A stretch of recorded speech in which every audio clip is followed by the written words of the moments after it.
Nos o dda, croeso I noson gymdeithasol Ffoton. Good evening and welcome to the third Photon Social. And we have a very special guest tonight. Hello. And hello there. Now then, for all you guys out there who haven't filled in the Photography Survey Wales 2020, it's your duty, I think, to fill in this survey because it's quite important that we find out how people feel about photography in Wales. As you can see on the screen, is a gentle reminder.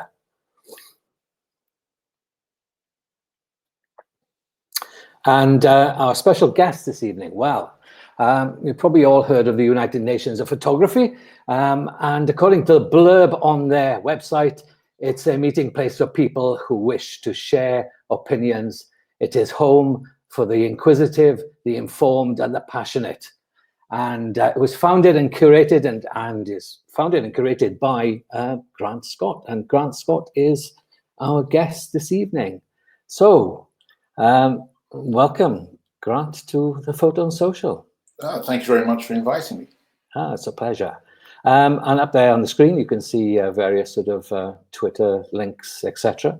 And I suppose I think Brian is going to show us a slide with a quote from Bob Dylan, and we're both Bob Dylan fans. And actually, we kind of match. You have a denim shirt on, and you also have a denim shirt on. And it says, behind every beautiful thing, there's some kind of pain. How do you react to that, Grant? Well, anything Bob says is good. It's okay by me. Really, I suppose what I do and what I try to do with UN a Photo, and I think a lot of people in the independent community try to do, is put something out there which they feel kind of passionate and they think is important. I have to be honest, for me, I never feel any kind of pain because if I didn't enjoy it, I wouldn't do it. Exactly. And so for me, there's a Bob Dylan quote about enjoying the chaos, which is far more, I think, appropriate to me because I'm quite a chaotic character, I suppose, in some ways. But that's yeah, across on your website. It doesn't feel like you're a chaotic character, Grant.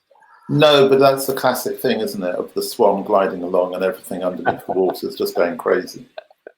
I think anybody doing anything in the independent world realizes that you're spinning a lot of plates at the same time, and that's certainly the case with me because we have the website, we have the Twitter, I do the weekly podcasts, but also I'm a full-time head of photography at Oxford Brookes University.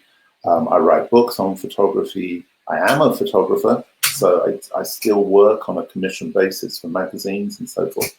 So yeah, so it is kind of chaos really, and I think for me that kind of that world of kind of transferable skills is the thing I suppose I go on the most about for photography and where photography is now. Really, is that need. Yeah. What was your motivation to start UN Photography? Well, I think what happened was, I said that chaos, nothing is planned, but I'm a great believer in just kind of seeing where things take you. And I ended up as the editor of Professional Photographer magazine about, I can't remember, 8-9 years ago, something like that. And I did it for about 18 months. And basically, I kind of took a magazine which was kind of wedding and event focused, and took out all the camera reviews, took out all the Photoshop techniques, took out most of the wedding stuff and the event stuff, and tried to create a magazine that was my understanding of professional photography from having been an art director. I started working with professional photography and photographers in 1985 at Elle magazine. So, it was based on that. Did that for 18 months, then thought, okay, I'm going to launch my own magazine. I launched a magazine called Hungry Eye with a very distinct idea that it would not last for very long. Did it with just me and my laptop. I designed it, I edited it, I curated it, everything, came up with a name. And then after 9 issues, decided I didn't want to do it anymore. And I then thought, well, I need some kind of a platform to put stuff out on and to share stuff. And I already owned United Nations of Photography.com, so that's what it was. So it was as kind of as little planning as that, really. And I think initially the idea was just that I always felt that I learned from amazing people. I didn't study photography. I studied graphic design. And so everything I'd learned about photography, I'd learned from working with photographers or reading books. And I'd had an amazing life. I had an amazing life from it. And I wanted to kind of share that. That's where it started from. So there was never any sense of ego to it. And in fact, I don't exist on social media as me. Right. And also when I did the weekly podcast, I never introduced me. You know, it really was, it started off as that idea of sharing, and I think it's now kind of transmuted into this kind of thing whereby I just feel that it's important that the community has independence within it. Speaking out, doing stuff, and that's it. Are you funded, or do you self-fund it all? No, I have no funding whatsoever. It's complete. Everything I do is self-funded, and is paid for by me. And in fact, funnily enough, with the podcast, the podcast, A Photographic Life, is very successful. It has a very, very large following, and a number of people have been in touch with me wanting to sponsor it and do sponsored episodes and what have you. And I vehemently go against that. I will never have sponsorship on the podcast. What's the reasoning behind that? Editorial independence. Yeah. And also because I listen to a lot of podcasts and I get really fed up spending so much time of the podcast listening to people trying to sell me stuff. Yeah. And it's only 20 minutes long. Yeah, yeah. I think from a Pfoton point of view, we were sort of born out of frustration, really. There was nothing much happening on social media or podcast-wise to do with photography, and we felt that it was necessary to speak to other photographers. One of the things that struck me, really, and I really enjoyed your Bill J film, by the way. I think it's, thank you. It's a really, really nice documentary. And one of the things that came out of that was that in times of yore, there were communities of photographers. There doesn't seem to be that community anymore. Am I right in saying that? You're probably more in contact with a sort of wider world of England, if you like. Is that true in England? And I think we've lost Grant. He's frozen. Bach now decides this is live, of course, and now I have to chat and talk about things. Yeah, but I think from a Pfoton point of view, we're always looking for new ways of talking about photography in Wales, and I guess these new ways of communicating are really, really important. And hence doing this live YouTube video, really. It's a shame we've lost that link to Grant. I don't know if we can get it back at all. We'll try now. I'll send him a DM now, and just he can use the same link, and hopefully he'll try and get back in. Okay. But on I posted a link on the YouTube chat on the website. What's fascinating is he's, with the family's permission, he's got a fascinating collection of many of the Bill J articles and essays. Indeed, yeah. So you can read a lot of that. Oh, he's back now. Hello, Grant. Sorry, I'm sorry about that. I don't know what happened. I just got up to Bill J. I do apologize for everybody. That'll be your wife on her Xbox again. Yeah.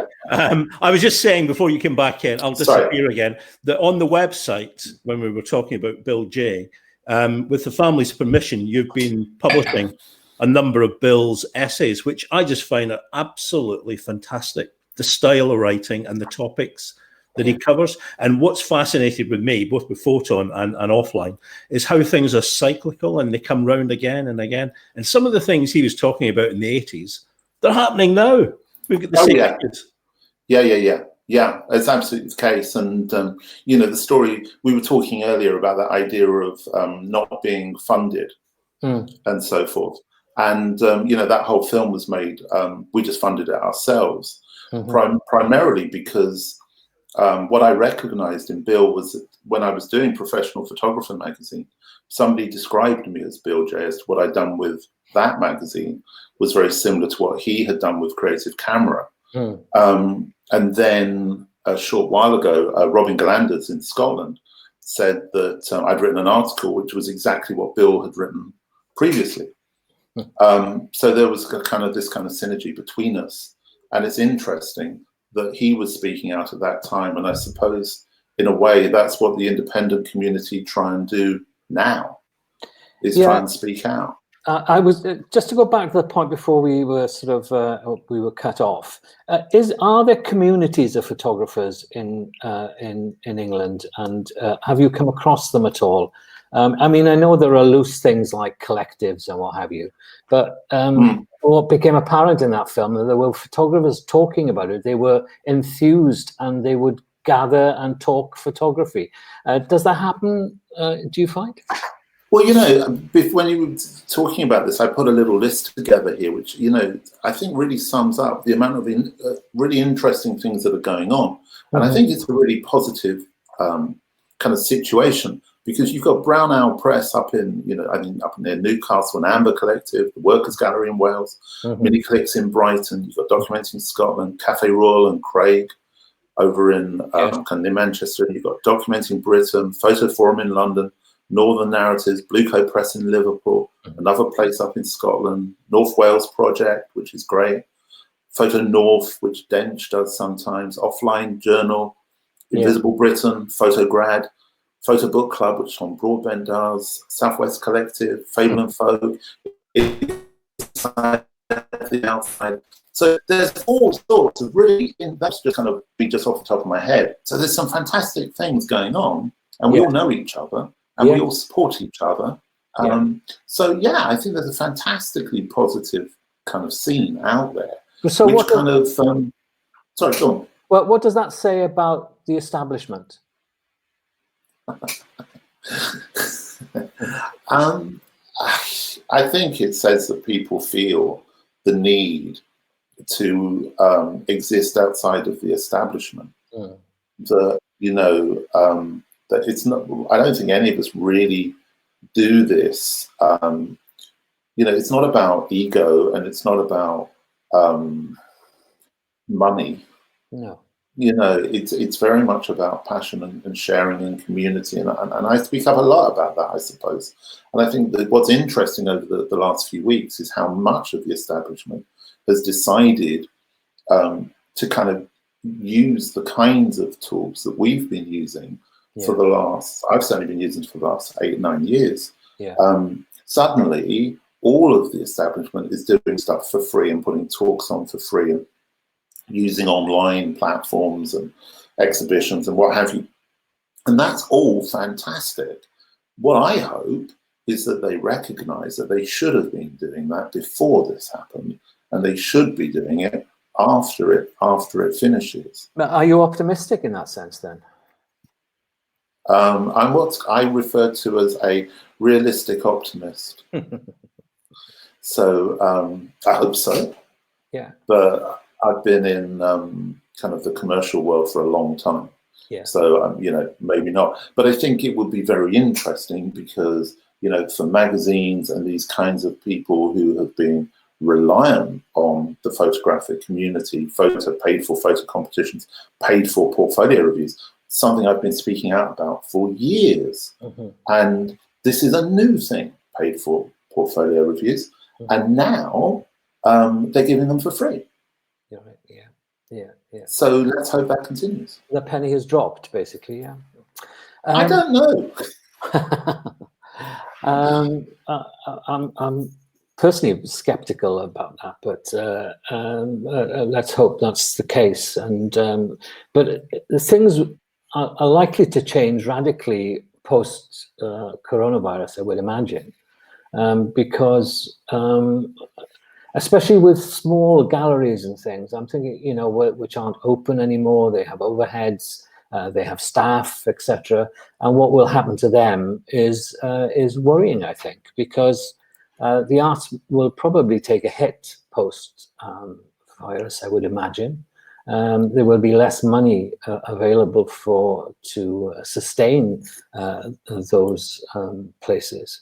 But what I think, what I was driving at earlier was photographers, although, yeah, we can meet online, but there's nothing quite like meeting in person, I find. And that gives me a greater buzz probably than meeting people online. Again, because Bill J was a catalyst, wasn't he? He was a catalyst of change. And so is there a need for, do you think that what we're doing this evening is a catalyst for change? And will it make a difference to photographers out there? Oh, I don't know. I mean, change is such a big thing, isn't it? I mean, it's interesting.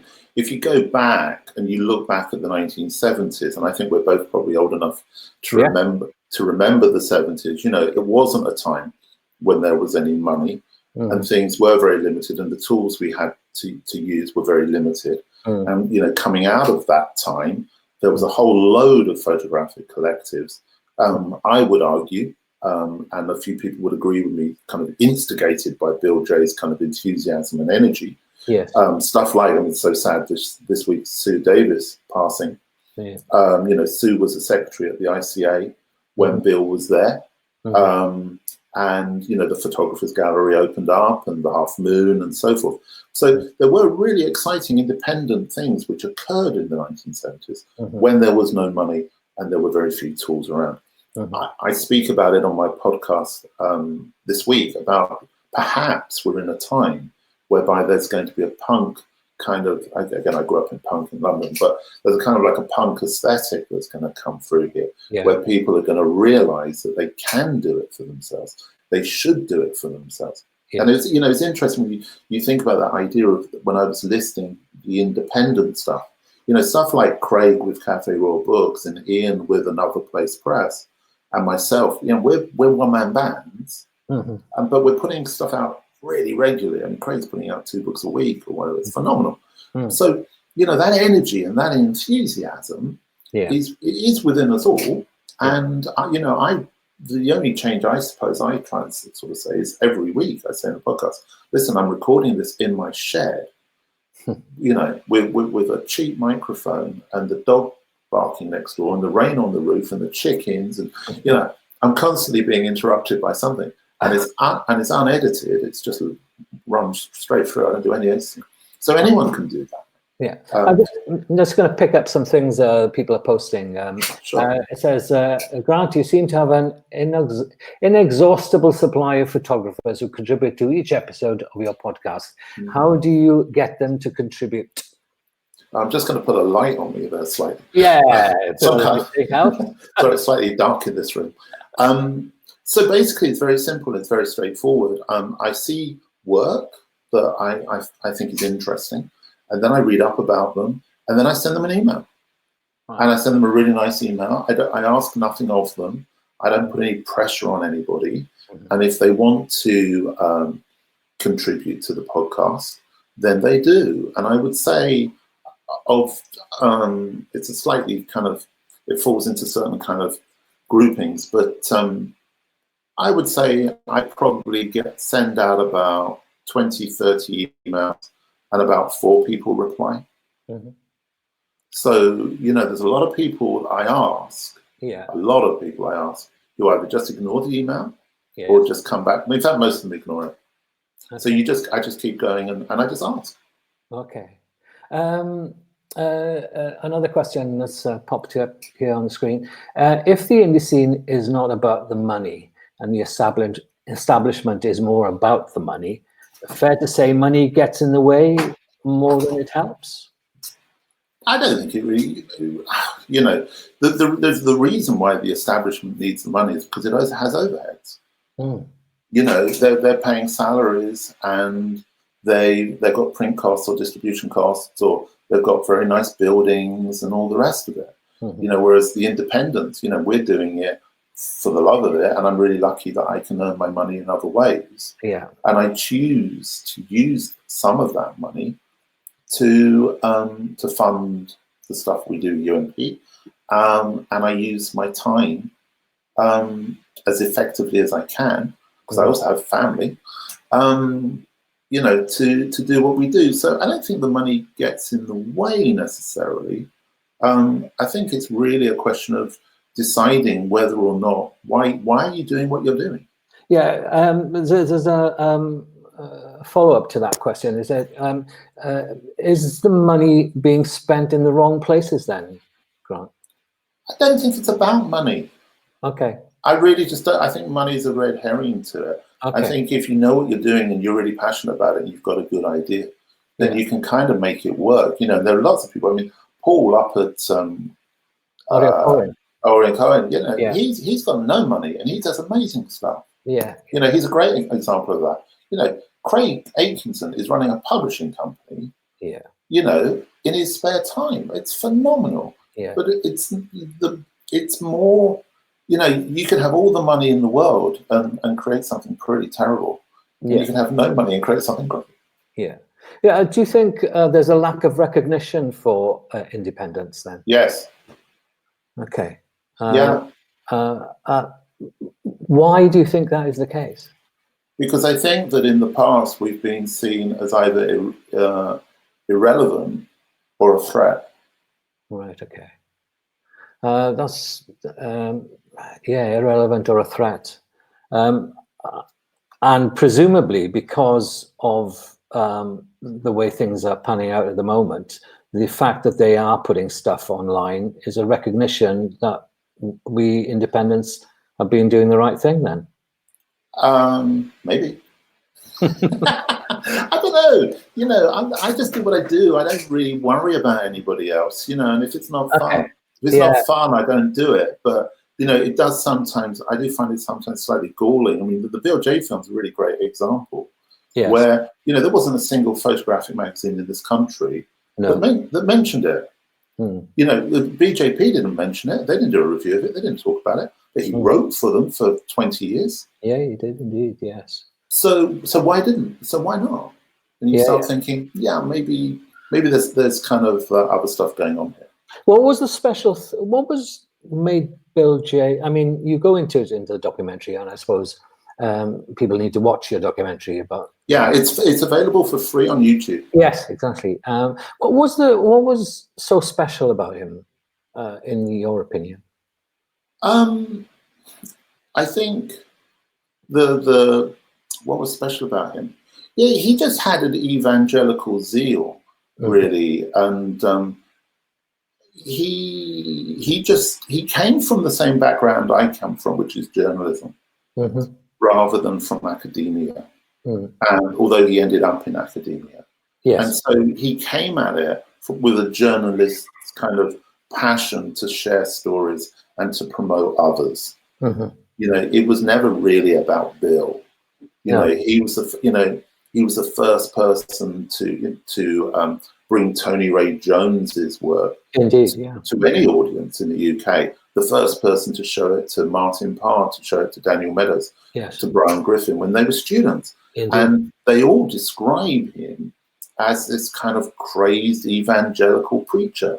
And that's what he was. And I suppose it's rather scary, I suppose, that so many people kind of compare me to him in that way. But yeah, I think that, you know, I think people buy into passion. Yeah, but maybe you learned a little from Billy Graham then when he did. Sounds like you've read some of my writings on him. Yeah, because he went to see Billy Graham. Yeah, he did.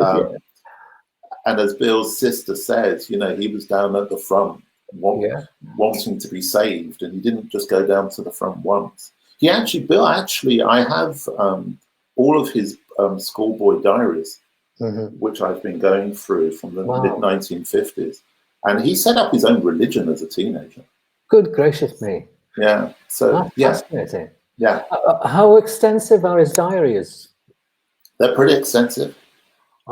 Yeah. Do you keep a diary? No. Neither do I. No, that would not be a good idea.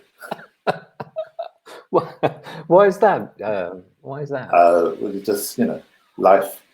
One of the quotes I picked up from watching the film was, in an age of superficiality, that's a long word for a Welshman to say, and short-lived promotions, we all need to hear the lesson of commitment to the long haul. Yeah. Yeah. How do you like to comment on that? Well, I think that it fits directly, doesn't it, to this idea of the independent, that if you're going to do something, I think it's really funny how many podcasts have opened up over the last couple of weeks. And evidently Amazon has sold out of podcast microphones that says something. Yes. So, I wonder how many of them will still be going in a year's time. Indeed, because you do have to make that commitment that you're going to do it. And it's hard, but it's incredibly rewarding. So, I'm always really kind of positive about that. But as I said earlier, kind of optimistically realistic in that it's going to take a lot out of you, but it gives you a lot back. Yeah, it does. I would concur with that because, I mean, Photon's been going for 5 years now, and it was started on a wing and a prayer, really. But when we look back at what we've done, or the people we've interviewed, it's been a lot of fun as well, actually.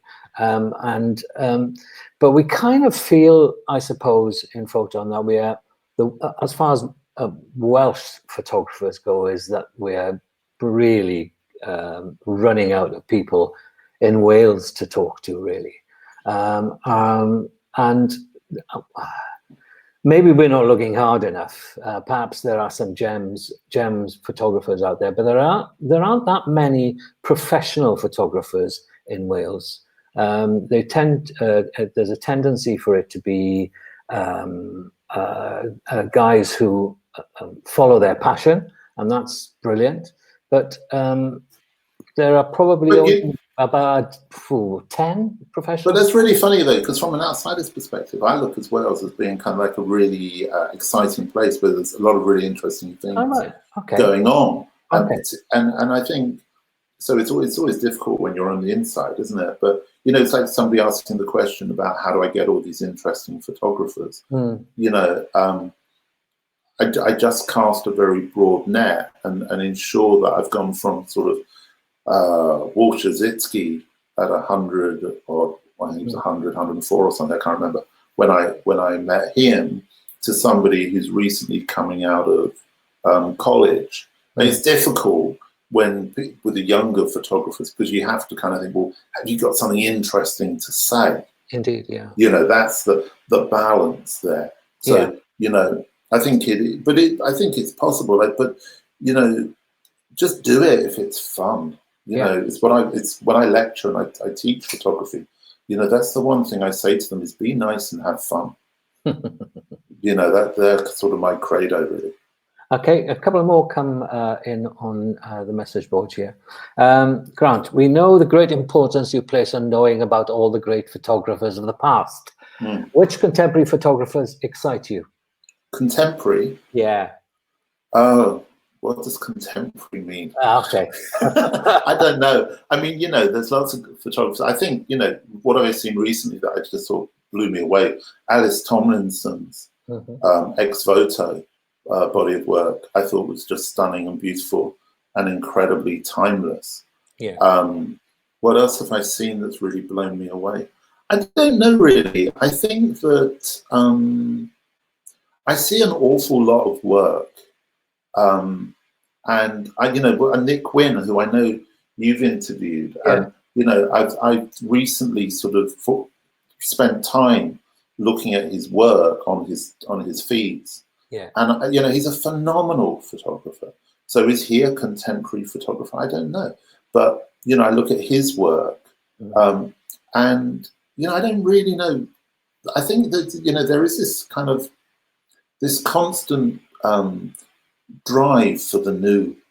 Yes. And I suppose increasingly I find myself, last year I was looking at more Victorian and Edwardian photography than probably anything else, and it feels incredibly contemporary. Yeah. So yeah. Another question has popped up here. Does Instagram, etc., encourage superficiality? That's that long word again. I don't know. Somebody said something the other day about pigeonholing things, and I said, well, you know, there's a reason why pigeonholes are called pigeonholes. It's because they're for pigeons. Yeah. You know, but at the same time, I don't know what superficiality kind of is really, or where it's the fault of a platform. You know, I mean, for me, these things are just platforms until we choose to engage with them. You know, they're just code. So, you know, is Instagram superficial? I see Nick Wynn's work on Instagram. Yeah, it's phenomenal. Yeah, it's interesting though, because he will live on Instagram, and I really would would be wonderful to see his work. We were talking last night, the other night, and he doesn't print his work.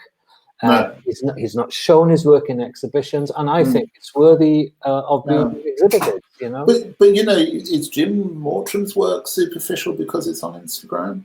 No, you know. So I think we have to be just really careful not to use too broad a brushstroke when we're talking about kind of innovations of photography. I wrote a book that came out at the end of last year, and as part of that book, I sort of did a kind of there's a chapter on kind of the history of going through how I don't really talk about cameras at all, but how cameras functionality led creativity, and how creativity was allowed because of the functionality. And if you go back to the First World War, there was a little camera, a little Kodak, which they all had with them, which was the size of an iPhone. Yes. And they could write on it with a piece of metal, like a pen. Yes, they could actually write on the film. And indeed they could. Yeah, and all of the photography that came out of the trenches was taken on that thing, on that camera, because it was in their pockets. So to all intents and purposes, to me, that's a smartphone. Yeah, indeed. There's a little anecdote. I found one of those cameras in an antique place in Cardiff Market, and had the name of the guy written on the front of it. And we did a bit of research. We actually found out who he was. He was in the part of the Australian soldiers that came over to fight in the First World War. And we actually found his family, and we sent the camera back to them. And it's now in a Canberra museum. You know, That's wonderful. He was killed on the Somme. You know, so those sort of things, and it's a remarkable little camera. And yet most people aren't aware of it and of its historical importance. And it's funny because I have an 8-year-old daughter, and she always does a kind of a Mickey take. She goes around the house saying, "Hello and welcome to a photographic life." And we were sitting down, and I was homeschooling her the other day, and she said, "Dad, what does photography mean to you? You ask people every week. You never say." Right. And I said, "You know what? I think it's a brilliant question from an 8-year-old. But I said, I think what it means is history." Right. Yeah. Cool. That's what it means. Yeah. You know, it's that documentation of something that if we didn't document it, we would have no proof that it had existed or happened. Indeed so, yes. And I think we're in a time now where that could not be more important. And if that happens and exists on Instagram or Twitter or as a print or an exhibition or a book, doesn't really matter. The fact is, it's there. Yeah, and another little question has popped up here. As an educator, can you mention a little bit about your latest book? Who is it aimed at? And what's your conclusion, if any? My conclusion? That's like a kind of question that Bob Dylan would get. And he would say, what kind of, what's your message? It's like, my message is I don't have a message. Yeah, so what is your relationship with academia then? It's good. It's been complicated in the past, but no, it's really good. I think it's taken me 6 years to understand it, and I've got that now. So the latest book is a book called New Ways of Seeing: The Democratic Language of Photography, and it really is a kind of a riff picking up on the original New Ways of Seeing, and taking that on and that conversation on a little bit, talking very much about the use of the LED screen and how we engage with photography. And I suppose really, you know, this course that I'm teaching at Oxford Brookes is a brand new course. They've never had photography there before. And it really is a course which is based on that idea of teaching photography as a language, as a visual language. And some people don't like that, but for me, it makes complete sense as to where photography is today and as to where it's going and how we use it. And so that's that really. And what's my conclusion? My conclusion is, I don't know. I don't come to any conclusion. Things change, and you know, I just like to be aware of those changes and not be too dogmatic or black and white about any changes, and encourage openness and understanding. And as I say, just not pigeonhole anything or dismiss anything. I'm open to everything, really. And that's what the book's about. Photographically, are you doing anything specific at the moment? Well, as always, you know, I do what some people call it photographing celebrities. I call it photographing people you may have heard of. So I continue to work in that way. And I work for various magazines on commission, obviously not at the minute. Photographically, there's a whole, there's about 72 of my photographs in the latest book, which are kind of like a series of little visual essays, which either work or they don't work. I don't know. I'm deliberately not creating any work during this kind of lockdown because a lot of people are, and I'm seeing some really great stuff, and I just don't really want to get into that kind of thing. And yeah, that's kind of where I am really photographically at the minute. I think, you know, we did the film, the Bill J film, and that took up a couple of years. Then I wrote a book whilst I was making the film. And then in the last year, I've been setting up the course at Brookes. And then the UMP and the podcast keeps me quite busy. I don't feel the need to make photographs. I kind of only do it when I really feel the need. Apart from money. Well, of course. I suppose, in conclusion then, what would you, you said some really cool things about this punk aesthetic. And do you feel that young people are grasping the nettle and seeing the opportunities out there? Because, you know, I'm well aware I'm sort of a late middle-aged man, you know, sort of talking about photography. But are young people, do you think they will take up and deliver stuff like we are doing on the web? Yeah, I mean, you know, one of my graduates runs a thing called Fable and Folk, which is great, you know, and she does that all on her own. So she's kind of doing that thing. And I do think that in a way it's, you know, I just don't think we can think of photography the way we see photography. And I suppose it really helps that I never studied photography. So I'm not kind of, I was never brought through that kind of photographic education. And I suppose that also helps me when I'm teaching because I just don't come at it in that way. So I think that, you know, people who are getting engaged with photography now, you know, it's fantastic and they're doing incredible stuff and there is incredible stuff there, but it's different and it's in a different way. And I think we have to be open to understand that for the medium to evolve, it requires people to take it on and for us not to be too judgmental or not to be judgmental at all and not look at it and think, yeah, but it's not what we think it should be or it's not what it was. Well, of course it isn't. It should be something new.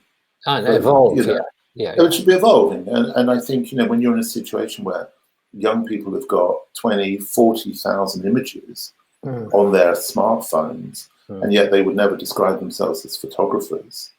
Well, we're in an interesting place there. And, you know, I use the word democratic and, you know, some photo people have a problem with the use of that word, but I think it is a democratic language. It's open to all. It's just a question of how you choose to use it. Indeed so.